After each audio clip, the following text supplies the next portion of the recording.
Good morning, good morning, good morning. Welcome to your Monday morning. This is Coffee with Campus Consultancy, episode number 21. And today we're talking about how to start an e-commerce or an online business with our special guest, Alex. And I'll introduce you to Alex straight after this quick intro.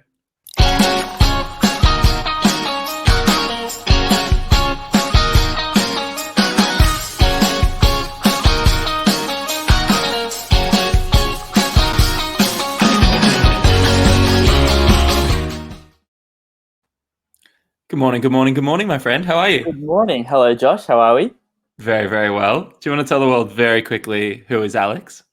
Who is Alex? So I started a Bachelor of Commerce at Monash University, and then from there I did management consulting for a year and a half at EY, Ernst & Young.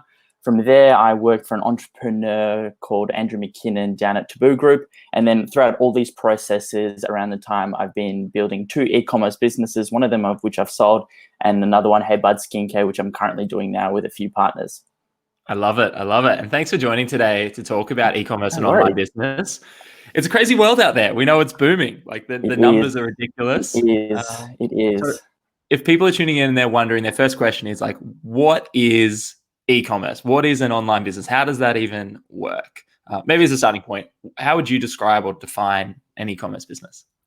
Yeah, so essentially the way that I see what an e-commerce business is the traditional brick and mortar model has been around for thousands of years, and essentially in the past 20 years, now all these businesses have been able to move onto online spaces. And so now you're seeing a lot of retailers especially and sort of online services and now moving towards the internet. And so they're able to sell either their products or services online. There are a lot of benefits of this. One of the biggest things is in terms of cost. And so, for example, maybe 20 years ago, I would have not been able to start a beauty and health store because of the rent or the costs needing people to man it consistently. Whereas nowadays, you're able to sort of start an online store within a week or two and have your product going within 6 months. And so, yeah, that's one of the biggest benefits I see of e-commerce currently. Yeah, really interesting. And before this morning's episode, I was doing a bit of research because I don't run an e-commerce business. We do a lot of stuff online, but we don't. So I was really trying to learn a little bit more about it. And one of the stats that I found that was really interesting to me was it was an American study, but it said nearly half of all American small businesses don't even have a website, aren't playing in the online space at all. Yet crazy. We know in the last 5 years, sales online have more than doubled. And they're just expected to boom. So if people are tuning in and they're thinking okay, this is interesting, whether it's a student club or a faculty or a small business or someone a social entrepreneur or a startup founder, and they're like, oh, e-commerce space, I could play there.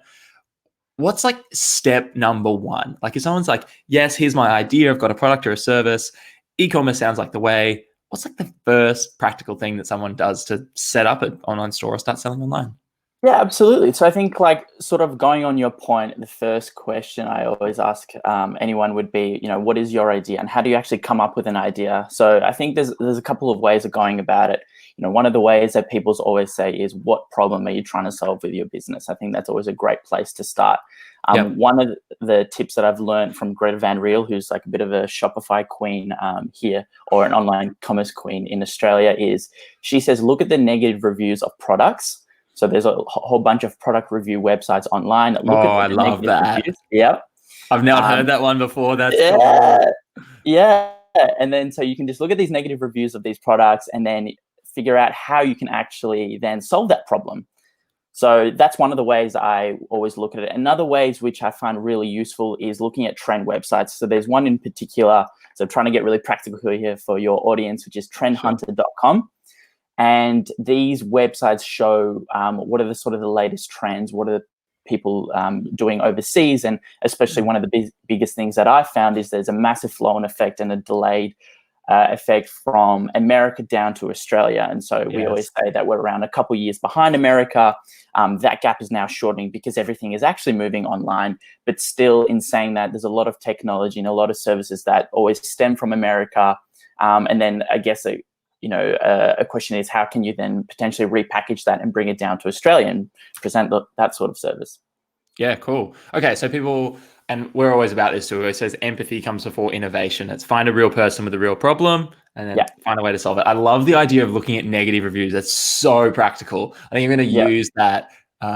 As you say, I will repurpose that activity for some courses we run. It's a great starting off place, isn't it? Of like what because this is one of the common things that always comes up without getting too much into like the theory of it. But like when someone tries to solve a problem, I always ask people, well, like who else has tried to solve this problem? They're like 17 other companies. It's like, great. Why haven't they been successful? And it's interesting because I've always taken the approach of like getting them to try to like derive it from first principles. Whereas this is very like go straight to the source. Okay. Anyway, cool. I love that. I'm just trying to ingrain that in my brain. That's a great idea. So, okay. So if there's a space that, without digging too much into your personal experience, but rather tapping into your expertise, are there products out there that you've seen, that you hear of, that come top of mind to you when someone says, like, when you think negative reviews, like, is there something that just hasn't quite nailed it? Like, is there a product or a service out there where you think, okay, if someone's like, all right, I want to start an e-commerce business, I'm going to find something that has a lot of negative reviews. Like, where could people start digging around? What could they explore? Well, I think probably one of the easiest, top of the mind, I can't think of a particular item that comes to mind. But for me, I think about when you look at your daily life and all the sort of items that you're using on a daily use, that's probably a good place to start of something that you find that what's a problem in your daily life that you find that you think that, okay, maybe there is some sort of opportunity, and see if other people feel the exact same way about your problem as you do, right? So for example, if you're finding that, I don't know, maybe, this tea mug that I'm using is actually quite slow to brew and things like that. It's like, okay, then go on the website, look at these products, read the reviews, and maybe you'll find that actually 10 people are saying the same thing about, the efficiency of, how it pours, or maybe the lid doesn't fit very properly, things like that. Yep. Cool. I like it. All right. So someone finds a problem, they do the research, like, okay, I'm going to start a teapot, tea brewing with a twirly thing that makes the tea brew quickly, or whatever it is. Where do they go next? Like, if it's a product and they actually need to make a thing, like making a thing seems hard. Making a real life thing, it's like, okay, I've got a mouse or a cup of coffee or whatever, but how does one go from like idea to physical thing in the world? Yeah, absolutely. So I find that there's two big ways of going about this. And so first of all, I think it's really important to mention the fact that we've both read the book of The Lean Startup. I think that anyone that wants to get into the e-commerce space, or any business in general, should read that book. It essentially talks about building a minimum viable product. I think that's one of the best ways of going about it, because you're essentially able to test either a product or service for a low cost and see if the market actually is keen for it or not. Yes. So that's one of the things I'd start. But then from there, so two ways I'd going about it. I can talk more about the product space because that's what I've been in for the past couple of years, doing that on the side. But essentially, there's a term which I learned. Essentially, I use Google, right? I use Google for everything. At the very beginning, I had absolutely no idea on how to do anything. And then there's no dumb way of going about it on searching on Google. One of the terms that I found which is really useful is contract manufacturing. So if you Google contract manufacturing, they're essentially private manufacturing companies. You can find them either in Australia or overseas that are willing to create a private label for yourself for your product. And so for this teapot, for example, you can literally write in Google teapot contract manufacturing Melbourne. Now that will come up with a whole bunch of results. There'll be, maybe 10 to 20 companies that all now create these teapot companies. Then from there, what I did about 2 years ago when I did my first sort of e-commerce company was I actually called them up. And at the very beginning, your conversation seems a little bit ridiculous. You don't know the technical jargon, you don't know the industry at all.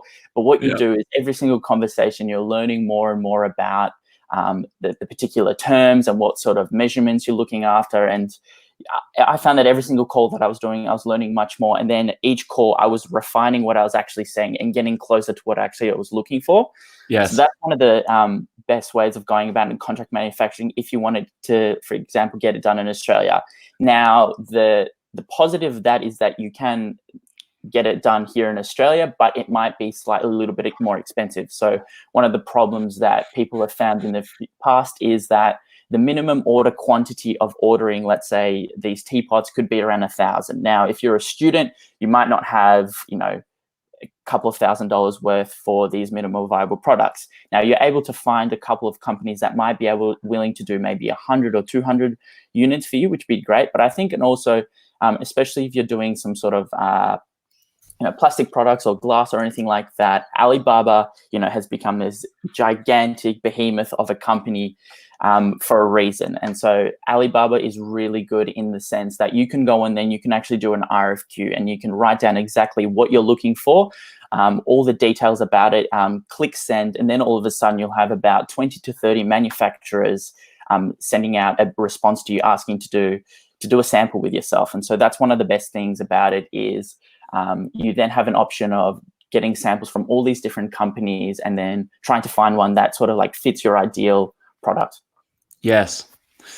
Interesting. And it's a totally new world, isn't it? I mean, we always say in like goal setting workshops that one of the benefits of SMART goals, like specific goals, is that it not only lets you make a plan and a roadmap, but it lets other people help you. We use that analogy of like, if you get in an Uber, you have to click the destination. And as soon as you know where you want to go, all these magical people pop up willing to take you there. Yeah. And so I think it's really interesting, that idea of throwing an idea out into somewhat the ether and then all these random companies being like, we'll make you your fancy teapot or your skincare or whatever it is. Yeah. Can seem pretty abstract though, right? Like how, when you were first doing that, did you have any like fears or worries of like, I'm definitely getting ripped off here. Like I definitely don't know what I'm doing the first time. Or... Absolutely. Absolutely. Yeah. And I think one of the biggest things that helps me out at the very beginning was, and this is where your sort of expertise comes in, is that LinkedIn massively. I, at the very beginning, was reaching out to a lot of entrepreneurs in that sort of e-commerce space. It doesn't necessarily mean in the same industry as me, but that was sort of selling a product online, and they were sort of telling me the ins and outs that you should be sort of like watching out for. Even like a small tip that I once got given was that if you're buying let's say shipment from Alibaba, they'll actually take 30% usually as a deposit. Now that's a huge difference as opposed to paying 100% full shipment, especially if you're buying, let's say, 1,000 units. But that's something you didn't know at the very beginning, and they're obviously not going to tell you that, the manufacturers themselves. So you have to find out from someone else, like these small tips, which then help you a lot further. Very cool. One of the things that I'd love to know, Nidaben's just jumping in on LinkedIn, and asking a question. May I ask you what is an RFQ? So people are paying very close attention today, which I love. This is great. Alex, what's an RFQ? Yeah. So an RFQ, I don't know what the Q stands for, but another word for it is RFP, which is a request for proposal. So essentially it's a form that you fill out. Sorry, quote? Yeah. Request for quote, maybe? Request for quote. Yeah. That would be it. And essentially what you do is you fill out a form and you essentially give as much information as you can on your product. So you say, what is the item that you're looking for? What are the dimensions of it? What sort of quantity are you after? What sort of functionality is... So if we want to get really practical, for example, let's say I want to get this type of teapot. I want to get a quote from it for a bunch of different manufacturers. So I'd say I'm looking for a teapot that's got around 800 mils, that's made out of glass, that's got a black plastic lid at the top, and then it comes with, let's say, a fancy handle or something like that. And you try to give as much details as you can. I think if you're struggling to write the details of a particular product, what you can actually do is you can try find competitors' products online and see how they've actually described their product. A lot of the times, everyone uses similar sort of wording and things like that, and you can just change it around. So that's essentially what a request for quote is, or a request for proposal. It's essentially giving out a whole bunch of information to the manufacturers and to the website so that they're able to understand what it is that you're asking for, and then they can come back with a response. Awesome. Nidaben, hopefully that answers your question. Yeah, jump in and let us know. And I started watching halfway through. No worries at all. One of the things that, I don't know if I've ever mentioned this on the show, we obviously record all of the shows because they're streaming out, and we upload them to YouTube. So the first 10 episodes are out. Hopefully by the end of today, we'll have the next out, and we'll have Alex's out by the end of the week too. So if you ever want to come back to this, I know I'm going to come back to this for sure. I'm sure someone will probably take this, package it up, and sell it as a course, but we're going to give it all out for free. So on that note, Alex, I think one of the reasons we get along so well is we're so values aligned. So Just a quick note. Thank you for coming on and sharing your expertise. It's so practical. No worries at all. No worries. And honestly, like your practicality and way of articulation is just gold. Nitter Ben says that's amazing. And Christabel jumps in on the comments saying, how can you find out that info? E.g. that Alibaba will take 30%. How do you is it just having lots of conversations? Is there like one website, like the e-commerce Bible website? Yeah, so the way that I went about it was I reached out to people in the e-commerce space through LinkedIn. So back in the day when we were able to have physical coffees, I actually reached out to one of the founders of Squash, which is like a board shorts company. He was more than happy to have a chat with me for half an hour. I told him my idea. This was even before I even did anything. And then he's like, oh, no, that sounds really good. I'll give you a couple of tips on what I found with Alibaba. So essentially what I'm doing right now is what he did for me back in the day. Cool. And very fittingly in a digital world, talking about e-commerce, you're also scaling that, and that'll go out to many, many, many people. Yes, exactly. Cool. I think one point which I find really interesting is e-commerce has been accentuated a lot recently with the coronavirus as well. So many, I know that Accent Group, I read an article recently that they're thinking about permanently shutting around 10 to 30 stores because they found that there's such a surge in online sales. And so that they found that the economics of it and, it's so much easier for them and scaling wise as well to run an online store as opposed to having these brick and mortar stores as well. So I think it's something really interesting just to be noting of that now is a perfect time to get into the e-commerce space, I think. I love it. Now, it's interesting that you mentioned that idea of that change to online. And one of the things that jumps out straight at me is obviously with such a human-centered business with working with students and whatnot with what we do at campus. One of the stats I was reading online it said, and I've got the note down here. Sorry, I've just lost it.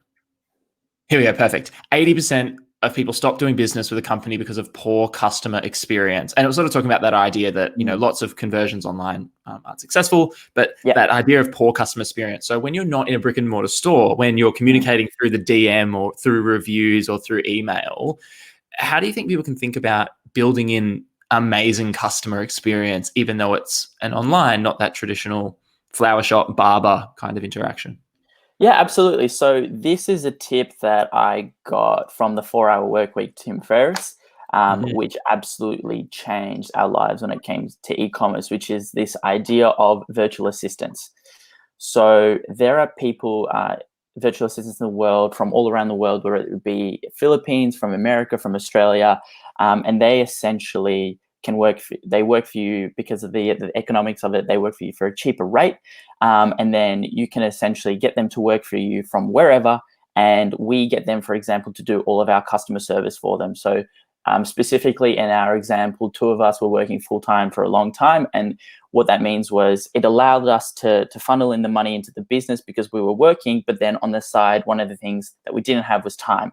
And so there are a lot of tasks. If you look at the Eisenhower matrix, there is the high value but low complexity tasks. They're the types of tasks that you should be able to delegate. And so what we found that virtual assistants has completely changed the game for us in terms of a lot of sort of the data input, whether we're looking for influencers, whether we're building out our database and customer experience as well. We've invested a lot of time into them and spent about 6 to 8 months just training them up and getting to the point and sort of like communicating our values and making them sort of understand that, customer experience for us is number one. And we really want to sort of push that and make that one of our biggest priorities. Cool. Very, very cool. I'm just sharing that Eisenhower matrix because if others haven't seen that before, it's such a good and handy framework. Anything that just, I think, splits thinking into different categories and helps you go, oh, it's not as simple as just this or this. Anything that takes it from a binary to a 2-axis, I think almost by definition gives you another layer of sort of intentionality about your thinking. So I think that's a really cool framework if some haven't seen that. Question jumping in on the comments. Oh, Alex, were you going to go? Yeah, I was just going to say one more point on the customer experience, especially if you're starting out in the e-commerce space. So my belief with e-commerce is that it's quite easy to start, but it's difficult to do it well. And so I think one of the problems with making it successful is that it's becoming more of a crowded space, and that shouldn't turn anyone off. But what I'm trying to make a point is that customer service is something that you can really nail at the beginning, especially when you are a lot smaller. And that's something that customers really do respect and they do enjoy. And so I think I've heard the saying before, it's, try build a business where you can have 200 raving customers. And so that's sort of that idea of customer service is one of those things that you can always make sure that you provide of the highest standard. And it might become a little bit harder as you scale on. I mean, we see some of the biggest companies in the world, in Australia, for example, the banks, Commonwealth Bank, or any of the banks, if you look at their product review, it's extremely low. And the reason why that is because their customer service is about a 1.5 out of 4. And the reason for that is because it's such a large scale company. And so they find it a little bit more difficult to provide that customer service. So I think as a smaller business, that's one of those things. If you can ingrain it from the very beginning, it will pay massive dividends later on. Yeah, I love that. I absolutely love that. Such a good point. For Batua jumping in on the comments on LinkedIn. And if you are listening in, if you have a question, if you're like, what is e-commerce? What is drop shipping? How does all this work? What could I start? If you're curious about anything, jump in the comments. We'd love to hear from you. And also there's a link to join us on the show. So if you want to come on and ask a question, feel free. Batua's from the University of Melbourne's jumped in and said, Alex, what are your views on drop shipping? And then Pinar's also asked, just wondering how you went about sourcing virtual assistants and training them successfully. So maybe if we go with Pinar first on sourcing and training, like, okay, you've got staff overseas, but how do you make sure they're really good, as you've just said? And then after that, let's do drop shipping. Yep. So as I said before, I always want to get really practical. So here's a few websites where you can actually find, there's 2 ways of finding virtual assistants. So you can actually go through an agency. So if you search up virtual assistants on Google, you can find an agency that actually their entire business model is that they're essentially the middleman between yourself as a business owner, and they have these connections all around the world for these virtual assistants. Now, the good part about that is they can provide you a lot more insurance in terms of the quality that you'll receive. And also they sort of vet these virtual assistants. They find that you tell them again what you're looking for, and they sort of scour through their database and try to find the perfect virtual assistant for yourself. We didn't go down that route. And the reason why we didn't do that is because the agency actually takes a large cut for the virtual assistant's pay. So for example, if you go through an agency, you could be paying, let's say, a virtual assistant $15 to $20 an hour, which is cheaper, but it's still not as cheap. And why that's the case is because half of that, so let's say $7 out of the 15, the agency takes it for themselves to provide you that insurance. If you're starting out, and especially as a student, you might not have as much money. I think what we did is there are a couple of websites. I found freelancer.com is a really good website where they have hundreds and thousands of people on there and virtual assistants as well. And it's the same sort of deal as I was mentioning with the RFQ, where you essentially write out a brief of the types of person that you're looking for. And then what happens is once you've sort of posted that out, you'll get, I mean, there are a lot of people that sort of submit for these proposals, and so you'll have about maybe 40 to 50 people submitting their proposals. And the really good thing about that is it shows you their rating, it shows you their past work. You can see what people have reviewed them, you can see their portfolios, and so essentially you just try and make a bit of an educated guess, look into them, see how good they are, and then on top of that, what we tried to do was we always did like a month trial and see how they went from there. I'll just be completely frank. In the past, I think, at the very beginning, especially, some of the virtual assistants that we use weren't as good because we tried to go for, let's say, a really cheap price, but then essentially what you pay is what you get. But it's one of those things, I think, where if you're constantly iterating, you're trying it out. I think after a couple of tries, and if you really sort of do your due diligence and read the reviews and read their portfolios, then, you should be able to find some luck. And then on top of that as well is, I think, as well as someone who's always looking for a good employee attitude, I find is much more important than the actual skills. Our current 2 VAs weren't absolutely pros on Instagram or social media at all when they first started, but they had an amazing attitude. And so we built them up and we spent a lot of time training with them. They were always willing to learn, asking questions. And so, yeah, I think it's just one of those things where you just sort of keep trying it out. Cool. Very cool. And on Batua's question, if we'd shift gears a little bit into drop shipping, what is drop shipping? What is your thoughts on that? Yeah. Drop shipping, I find, is actually a really interesting space. I personally don't do drop shipping, but I know a little bit about it. And so my idea of drop shipping is that you're essentially you're not really creating a brand as of such. You're sort of connecting yourself to directly to the supplier, and then essentially what happens is when someone purchases a product through your website, all you have to do is you create a website, it goes directly to the supplier, and the supplier sends the product to the customer. Now, it's really good because it eliminates sort of a lot of barriers to entry in terms of you don't actually have to have your own stock. You don't necessarily have to create your own branding.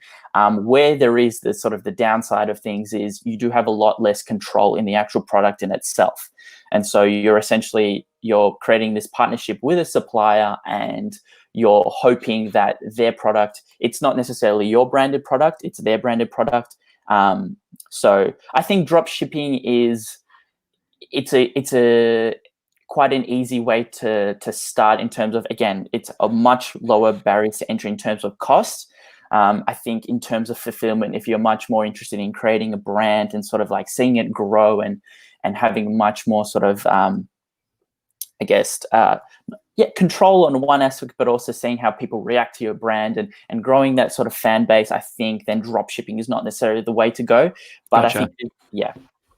Cool, man. I'd love to know, with a couple of minutes left, and you've given us such a good overview, some really practical places to start, things to look at, things to think about.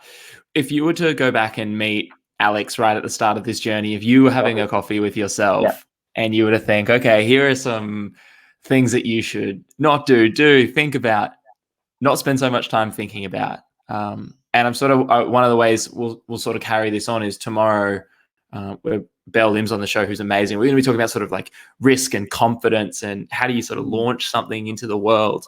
So I wonder what your experience was like starting and what you'd say to yourself now. Yeah, absolutely. I think for me, what I would say, one of the biggest things that anyone should cultivate is curiosity. And so I think that's probably been a consistent theme throughout my life, is that I've never, ever had the answer at the very beginning, but I've always had a curiosity to find out what it is. Yes. And I think, we're extremely lucky that we have platforms such as LinkedIn, where you're able to reach out to people and you're able to find out those answers that you're looking for. And so especially, like I said to you at the beginning, that I was actually reaching out to a lot of entrepreneurs in the e-commerce space, and they essentially gave me a lot of information. And so every time you build on that information, you're learning more and more, and then it gets a little bit easier as it goes on, and then new problems come along.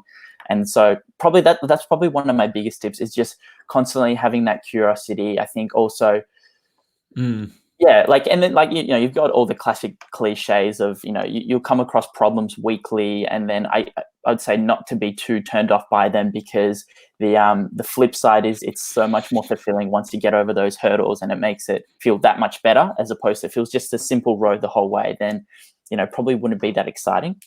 Yeah, I love that.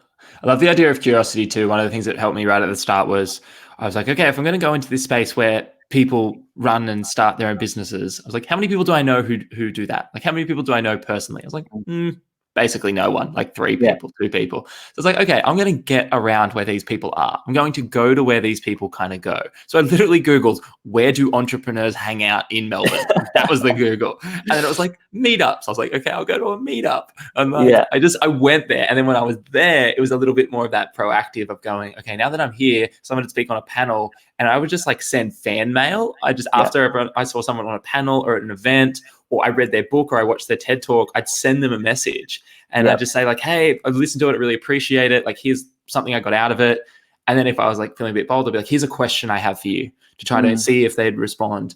And I was amazed. Like, New York Times bestselling authors would write back. Entrepreneurs would say, yeah, jump on the phone. We'll have a chat while I'm in the car, And anyone local, like living in Melbourne, the amount of times people are like, yeah, come have a coffee, So I think they see a little bit of that. Like, one, they know the journey. No one who's had any level of success got there easily. Like, everyone's been through the slog and the self-doubt and the worry and the fear and all of it.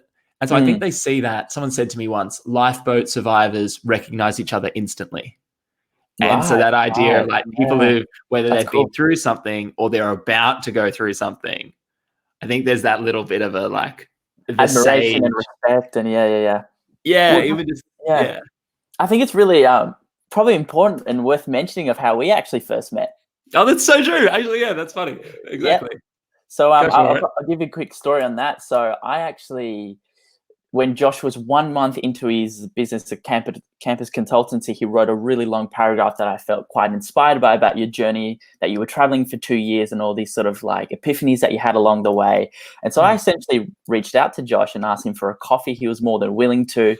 I remember we caught up in the KPMG building, and then next thing we know, I said, "Hey, do you want to go for a hike afterwards?" And then, the rest is history.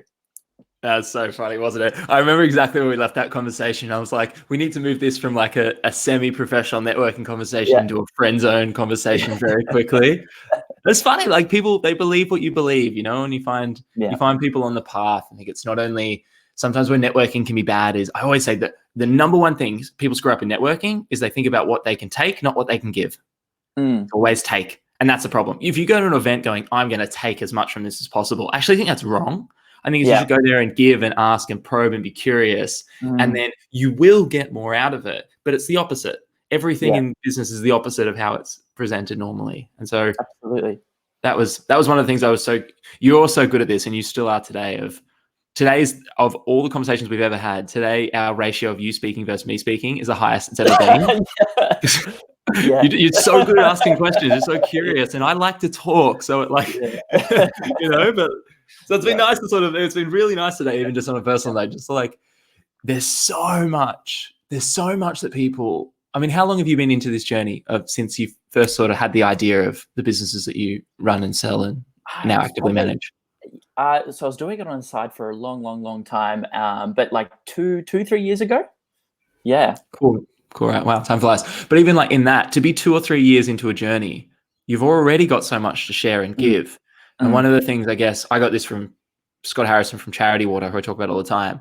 Yeah. He always says to people like, you don't wait to give, just start giving now. And so it's awesome to see, like, even just hear you and like all these insights and ideas and things that people are like, what was that? How do I find that information? What was that website called? It's obviously hitting a nerve. So, man, thanks for your time today. This has been awesome. I've learned a lot. Thank you. Yeah, no, I hope I've provided some value for your audience. And, if anyone has any sort of questions, feel free to message me on LinkedIn. More than happy to share some more information. Awesome. And I've tagged you in this post. If you're watching this right now and you're like, cool, I want to catch up with Alex. How do I spell his last name? Go up to the top in the comments go up to the top in the little blurb thing, whatever that's called. And Alex is linked in there. So please reach out to him, check him out, look at what he's up to, check out the business that he's co-founding and running right now. But yeah, a big thanks for coming on today, Alex. And we'll see you all. Of course. We'll see you all tomorrow at 8 a.m. for episode number 22 with a wonderful Belle Lim. If you haven't checked out Belle, BELLELIM, check her out before tomorrow. She's amazing. I'm excited. All right. Happy Monday. Happy Monday. Have a good one. See ya. Yeah. Cool, man. That's all.